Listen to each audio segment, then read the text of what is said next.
ওয়াশিংটনে, নিউ ইয়র্কে। সেই তুলনায় আমাদের কত সুন্দর দেশ। শুধুমাত্র আমাদের কি করতে হবে? আমাদের সফলতার জন্য দৃষ্টিভঙ্গি পরিবর্তন করতে হবে। সাকসেস, সফলতা কিভাবে আসবে? শিক্ষা দিয়ে আসবে না, নলেজ দিয়ে আসবে না, আসবে কি হবে? দৃষ্টিভঙ্গি পরিবর্তন করতে হবে। আমরা কেন ছুটবো? আমরা কি এত কোটি কোটি ডলার নিয়ে গেল, বিলিয়ন বিলিয়ন ডলার নিয়ে গেল, কি পাইলো ওরা? আমি অন্যভাবে কথাটা বলছি, কি পাইলো ওরা? একজন মানুষকে, দেশের মানুষকে ভালো বলবো ওদেরকে? না। একজন দেশের মানুষ একজন আত্মীয়স্বজনের কাছে ওরা মুখ দেখাতে পারে? পারে না। তাহলে আমরা কেন এই টাকার পিছনে ছুটবো?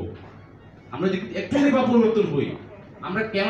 আমার দুঃখ লাগে এটা, এত বড় একটা বিপ্লব হয়ে গেল। কেন বিপ্লবটা হয়ে গেল? বিপ্লব এর জন্য হয়েছে যে বিরাট বৈষম্য ছিল, মানুষের মধ্যে অত্যাচারিত হয়েছে, মানুষ আহত হয়েছে, মানুষ বিভিন্নভাবে মানুষ নিষ্পেষিত হয়েছে। আসলে হয়েছে। তাহলে এই পরিবর্তনটা আমাদের ধারণ করতে হবে। এই ধারণ করে আমরা যদি পারি, আমরা যদি দৃষ্টিভঙ্গি পরিবর্তন করতে পারি, আমরা উন্নয়ন করবো না। আমরা যদি উন্নয়ন করবো না বলে আমরা যদি দাঁড়াতে পারি, আমরা স্ট্রং, আমরা নিজের পায়ে থেকে দাঁড়াতে, নিজের জায়গাতে দাঁড়াতে পারি, তাহলে আমাদের কাউকে কিছু বলতে হবে না। তাহলে দেশের মধ্যে পরিবর্তন চলে আসবে। আমাদের কাউকে আমাদের চেক করতে হবে না। আমরা চেক করে কত পারবো? আমি চেক করে আমি যদি অফিস না করি, আমাকে কে চেক করবে? আমি যদি এক্সপার্টের প্রোডাক্ট মেডিসিন দোকানে রেখে দিই, আমি খাওয়াই দিই, তাহলে আমি কাকে চেক করবো? আমি পারবো না তো আমি চেক করে। আমরা এখনো দেখি, আমার বাসার সামনে এখনো বদ্রাহাটে দেখা যায় কলা বাজার তেল বিক্রি হচ্ছে, ওপেন বিক্রি হচ্ছে,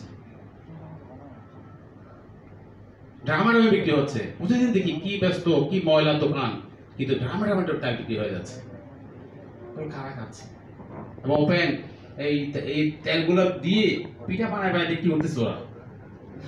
তা আমাদের, আপনারা যারা সম্মানিত আজকে অংশগ্রহণকারী কিন্তু আছেন, আপনাদের মাধ্যমে আমরা সমাজকে পরিবর্তন করতে চাই। এই সেক্টরে আমরা সমাজকে পরিবর্তন করতে চাই। যদি আপনারা এগিয়ে আসেন, আপনাদের মন থেকে এগিয়ে আসেন, আপনারা দেশকে পরিবর্তন করতে চান, আপনার দেশকে সোনার দেশ করতে চান, তাহলে আপনারা পারবেন ইনশাআল্লাহ। আপনারা সবাই এগিয়ে আসুন এবং সুন্দর দেশ করার জন্য আপনারা সুন্দরভাবে আপনারা এই সেক্টরে অবদান করার জন্য আপনাদের উদাত্ত আহ্বান জানিয়ে আমার কথা রাখছি। আসসালামু আলাইকুম।